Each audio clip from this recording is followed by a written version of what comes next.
பொருளாதார தீர்மானங்களை எடுப்பதில் தலைக்கணம் வேண்டாம். சஜித் பிரேமதாச.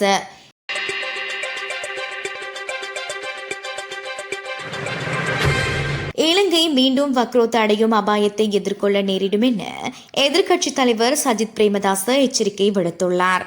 பொருளாதார தீர்மானங்களை எடுப்பதில் தலைக்கணத்தை கைவிட்டு சர்வதேச நாணய நிதியத்துடன் அடுத்த கட்ட உடன்படிக்கையை உடனடியாக எட்டுவதற்கான நடவடிக்கைகளை எடுக்குமாறு தற்போதைய அரசாங்கத்தை அவர் கோரியுள்ளார்.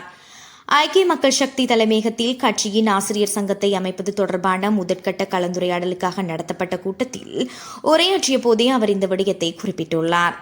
நாட்டில் தற்சமயம் பிரச்சினைகள் இல்லை என்று காட்டிக்கொள்வதற்கு ஜனாதிபதி நாடு முழுவதும் சுற்றி வந்து போதிய அளவுக்கு டாலர்கள் கையிருப்பில் காணப்படுவதாக தெரிவிக்கின்றார். ஆனால் இன்று நாடு எதிர்கொள்ளும் ஆபத்தான நிலை தொடர்பில் பல்வேறு புள்ளி விவரங்கள் மூலம் அறிந்து கொள்ள முடியும். இது பற்றி மக்கள் விழிப்புணர்வோடு இருக்க வேண்டும். இந்த பிரச்சினைகள் குறித்து யதார்த்தமான உண்மையான புரிதல் மக்கள் மத்தியில் காணப்பட வேண்டும்.